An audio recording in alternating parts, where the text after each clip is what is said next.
That's what we're going to talk about today. We're going to talk about dating. Is that okay? All right. And so then I told my wife of 8 years now, about 8 years, that I get to talk about dating, okay? And literally, guys, she laughed in my face. She said, "What the heck are you going to talk about? You suck at dating." And I said, "I got to marry you, right?" And she's like, "Yeah, I guess." So in the end, I win, okay? And yeah, okay. All right. But yeah, you know what? There is one warning in this, and I was thinking about this as I was talking, because what I like to do when I talk is just talk about what's happening in my life and try to portray it in a very real way. But I realized I haven't dated anyone new in 10 years, right? I've been dating the same person for the last 10 years. That's my wife, okay? Molly, wherever you are. I've been dating my wife for the last 10 years, so it's kind of like I had to talk to a lot of my friends. I try to get a lot of insight from a lot of my friends. So a lot of these stories are going to be from my friends who will hopefully remain anonymous. I'll try not to let it slip, okay?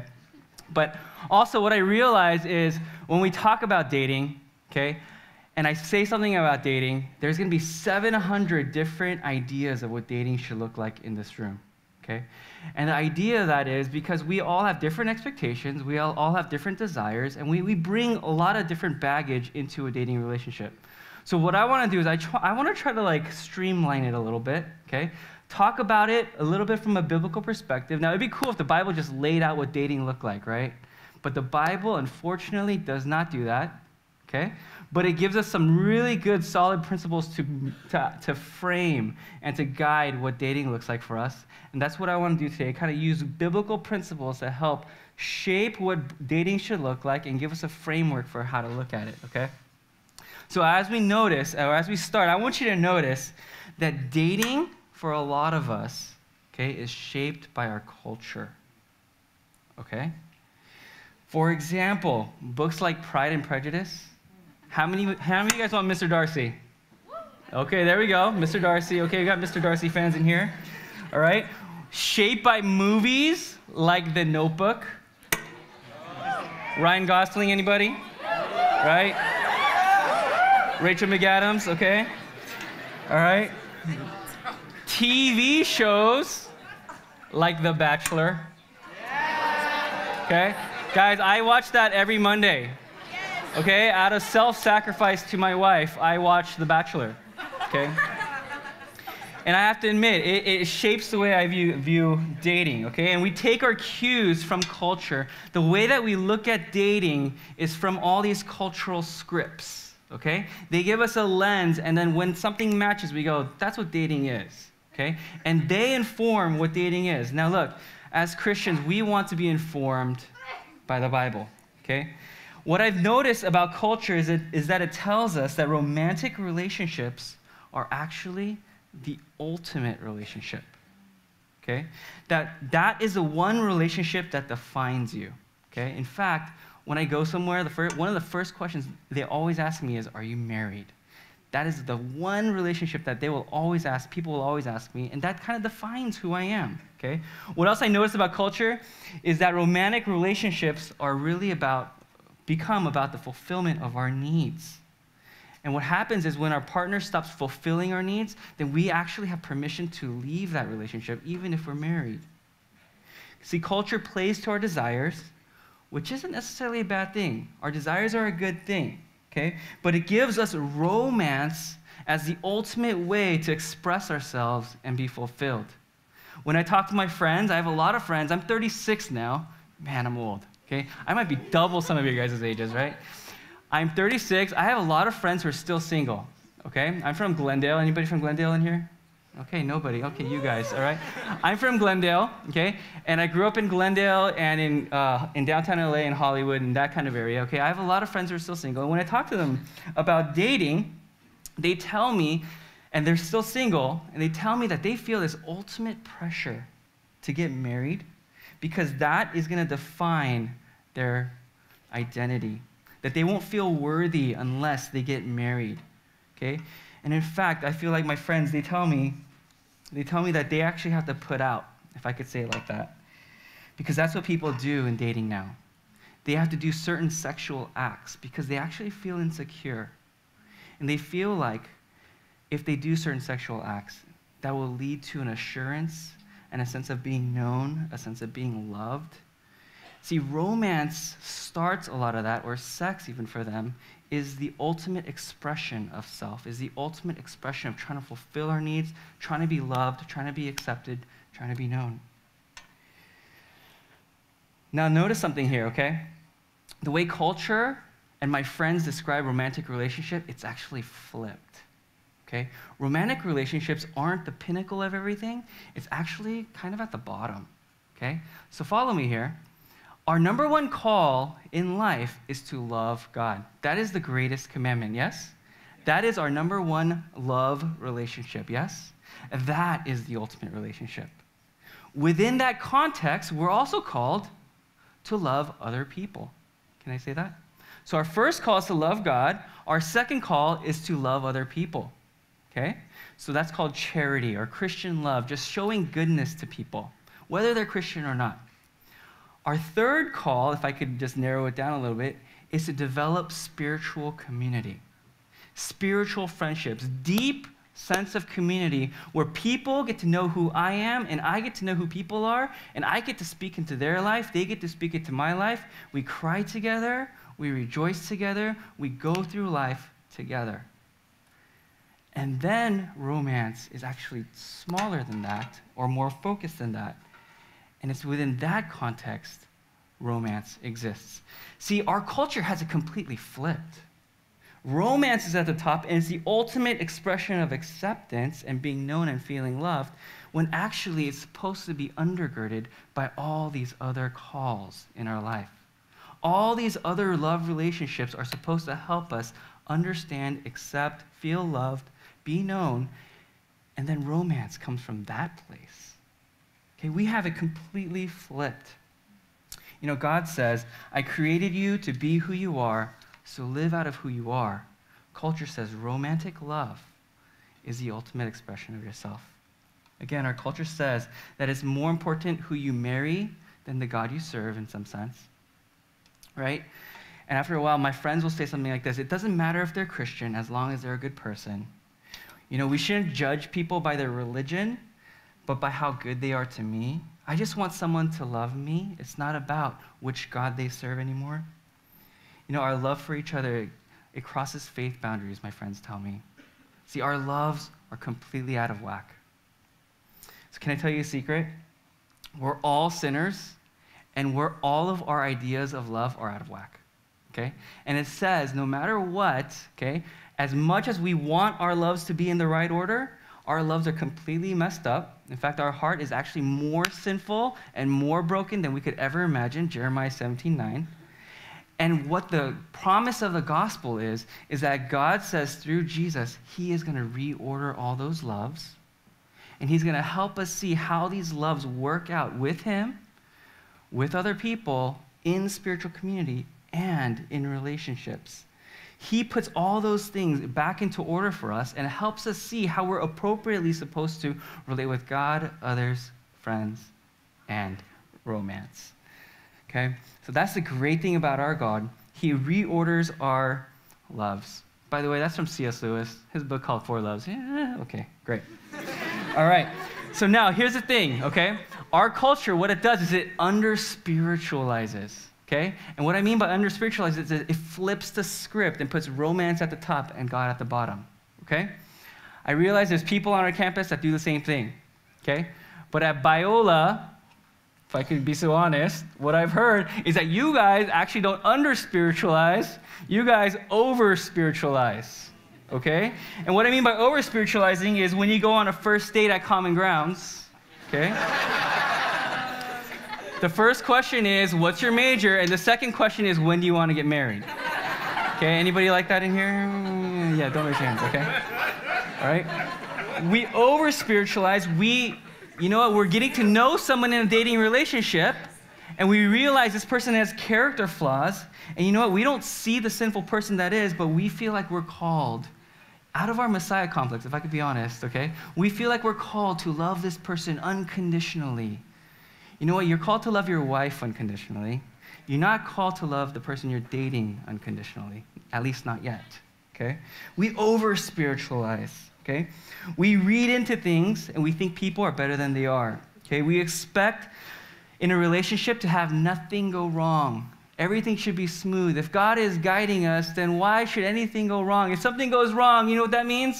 God is giving me a sign to break up with you. Get out of my life. Okay? And then we break up by saying, you know what? I talked to God, and God said, I need you out of my life. And, you know, we over-spiritualize, okay? Can I say that? Okay, and I've heard that on this campus, that if you're dating, it's kind of weird, but people assume that people who are dating seriously or even get married, right, they're more godly in some sense. I've heard this. I don't know if it's true. I don't know if you guys agree with that, but I've heard people tell me that, okay? So look, guys, there's 700 opinions in this room, and we either under-spiritualize dating or we either over-spiritualize dating. Now, you know what? All of our hearts are out of whack. All of our loves are messed up, okay? So it's okay. We're not here to talk about dating, so we do it perfectly. No one in this room is going to do dating perfectly. Ask my wife, okay? But the idea is we want to... Hey, that's not that... Okay. But the idea in dating is that we still want to respect the other person, and we want to do it well. We might not do it perfectly, but we want to do it as best as we can. What happens is we don't want to under-spiritualize, we don't want to over-spiritualize, okay? So let's do this, okay? We're going to try something here today, all right? You guys ready? All right? We are all going to go on a big, massive speed date. Is that okay? All right? And the reason, okay, I want to do this, okay, is because I want to take the stigma out of dating. Is that okay? All right? And what I want to do is let's take out the under-spiritualizing. Let's take out the over-spiritualizing. Let's take out all of our expectations. Let's take out all of our talking about marriage. Let's take out all of our, like, these weird desires that we put into it. Let's take all that out, okay? And dating at its core is simply getting to know another person. Okay, so here, let's do this, okay? Let's create some Biola ground rules from here on out, okay? Can we create some Biola ground rules, okay, for dating, all right? And here we go, Biola ground rules, okay? Number 1, okay? If someone asks you out and you're not attracted to them, it's okay to say yes.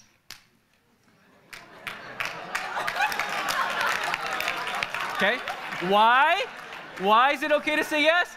Because dating is about getting to know someone, not necessarily always about yes. Okay, dating at its core is about getting to know somebody, yes? Cool, all right. Here we go. On the other side of that, okay, if you want to get to know someone, what can you do? Ask them out on a little date. Take them to coffee at Common Grounds, or better yet, take them to the calf.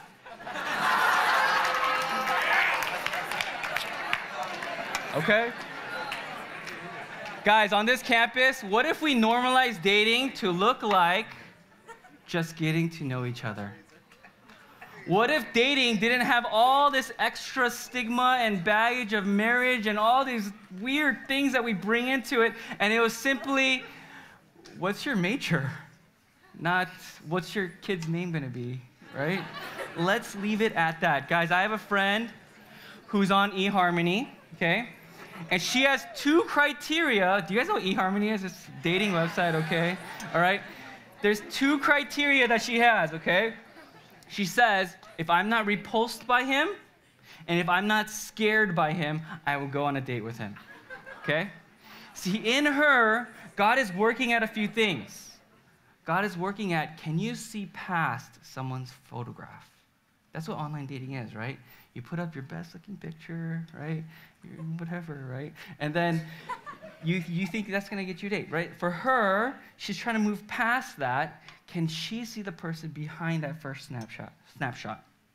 God is asking her, are you willing to go to coffee, even if you're not attracted to him, simply to get to know him, because he's also made in God's image? See, she believes that God can cultivate her heart to care for that person, and even down the road, maybe to exclusively date him. But she has to be willing to take that first step of going on that date and just simply getting to know him. She's not bringing her marriage stuff in, even though she has it. But she filters all that with her community, and she shares all those things with her community. That's what that's for, right? That's what we talked about, the loves, right? But in herself, what she does is she goes and she's open to dating a lot of people, okay? What I appreciate about her is that she's open to the process instead of fighting against these ridiculous social pressures and Christian-like expectations, okay? If she closes the door dating, she doesn't want to miss who God might bring into her life, so she goes, and she doesn't want to settle for simple cultural expectations of, I should go on a date if I like this person. She goes and is trying to being obedient to who God is in her life, okay? So let's do this, okay? We don't have that much time left. Man, that dating thing, you guys got into it too much, okay? All right? I want to give you guys a red light, okay, for dating. I want to give you guys a yellow light for dating, and then I want to give you guys a green light for dating. Is that okay? Okay? So red light for dating, this is a little bit easier, okay? But number one, the Bible tells us to date Christians, okay? 1 Corinthians 6:14, do not be yoked with unbelievers, all right? So go for that. Remember, if they're not a Christian, okay, don't go on a date with them. That's okay. You can say no. You can say yes, you can say no. That's fine, okay? Second thing is this.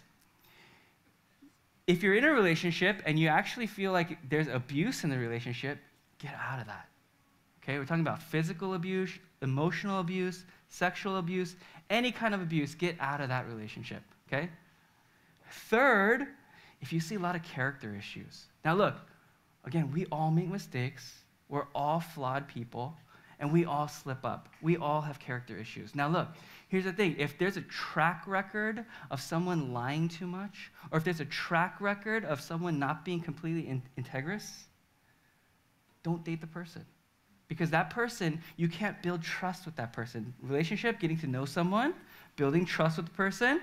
If you can't trust a person, don't do it. Cool, that's a red light. How do you guys feel about the red light? Okay? All right. Yellow light, all right? Proceed with caution. This is kind of like dating, okay? Dating in general, right? Use a time in this yellow light stage to carefully observe the person. Carefully observe their character. Don't just fall right into infatuation like a lot of us do too quickly, right? Physically, emotionally, spiritually, you're looking for compatibility, right? Are you attracted to the person physically? You know, maybe not at first, but you're still open to the process of dating. That's cool, okay? But eventually, if that's an important thing to you, you might want to say, I cannot date you, or I can date you, I can continue to date you. But physically, that's an important thing, compatibility, okay? Secondly, emotionally, can you trust this person? Can you share your stuff with this person? Not on the first date, but eventually trust them with your stuff, okay? We don't have to emotionally vomit all over the place, okay? All right? Third, can you trust them spiritually? Can you connect with them in their relationship with God? And can you feel like this person can help you know your relationship with God a little bit more? And can those three continually grow in this relationship so much to the point that you can develop an exclusive relationship? That's cool. You're getting to know the person. You're getting to evaluate compatibility. You're discerning compatibility issues. If there's a good guy and he's not a good fit, it's okay if you don't date him, okay? If there's a good girl and she's not a good fit, it's okay. Let them date the person that they're supposed to date. Don't hog them for yourself just because you have all these things that you feel like you have to get out, okay? Cool. Green light time, okay? Green light, exclusive dating or just developing into a relationship. Remember, ultimately it's, hey, I like you, you like me. We want to get to know each other more, okay?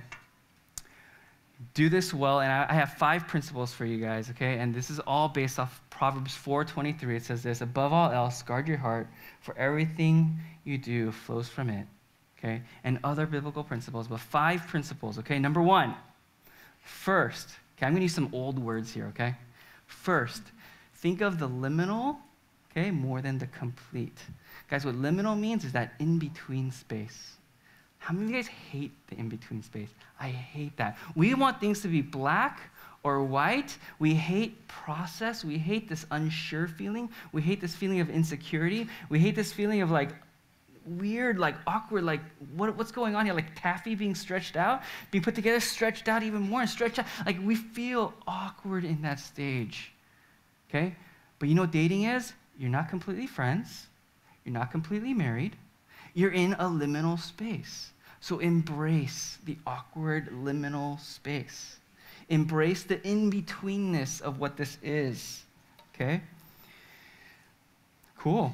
Second one, because you're in such an awkward liminal space, focus on clarity more than intimacy, okay? What happens in a relationship, because we have all these desires that we come into it, we want intimacy on day one, okay? Because we think intimacy will fulfill all these desires. Guys, that's not true. Okay? Intimacy within the context of trust. That's why marriage, sex within the context of marriage is God's design. That's the way it's meant to be. Okay? Clarity more than intimacy. See, if we focus on clarity, you know what this does? It allows me to know myself. It allows me to check my expectations, my desires, all that weird stuff I'm bringing into this relationship. It allows me to learn how to communicate with another person. It's really hard. Okay?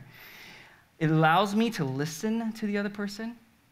It's really hard too, okay? And it allows me to discern with God. Listen to God and see if this is the right thing to continue on with. Third, temperance. Old words, right? Temperance more than expression, okay? Temperance, what that is the direction of your desire, okay? So if you're an athlete, right, you have all this athletic desire, and what you're doing with your athletic desire is you're directing it, or with your athletic abilities, is you're directing that ability to shoot a basketball, hit a tennis ball, catch a football, okay? You're directing your athletic abilities. With us, we have all these desires, and those are good things. But with temperance, what it does, what we're doing is we're practicing self-control, and we're directing those desires, okay, to respect the other person, and we're directing those desires toward later in the relationship to honor God. It's kind of like pottery also, right?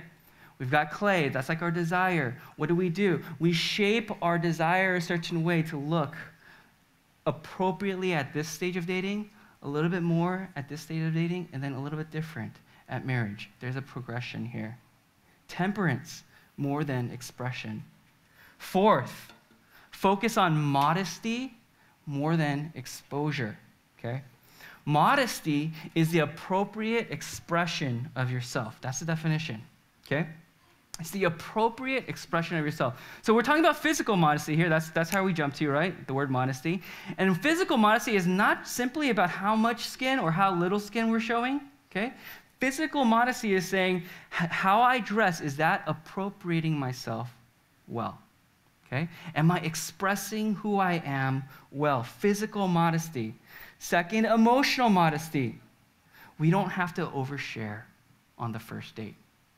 We don't have to overshare on the second date. Okay? We don't have to overshare on the third date. I don't have to tell him or her about all the bad stuff in my life, even on the fourth date. When you're ready to develop a deeper trust, then you might want to test the waters. But also, don't go the other way and never test the waters. Still, risk yourself into a relationship. Emotional modesty. Third, spiritual modesty. Okay? Guys, even if God told you to marry this girl, don't say it. Okay? Even if God told you you're going to marry this guy, don't say that. Okay? Not on the first date, not on the 100th date, just don't say it. Okay? That's just weird. Okay? It's just awkward. Okay? Don't do that. Okay? And you know what? Do I think God could do that? Absolutely. Okay? But you know what? When you share it out loud, what happens is that other person feels super entangled to you and feels, what? I'm supposed to marry you? No, I am. I feel it. And that person is going to get so tied to you, and it's going to feel awkward to that person. Don't do that, okay? Guys, what modesty does, it allows room for discernment. Take things slowly. Guys, infatuation does things to our brain, okay? I heard today that infatuation clouds your judgment for 12 to 18 months.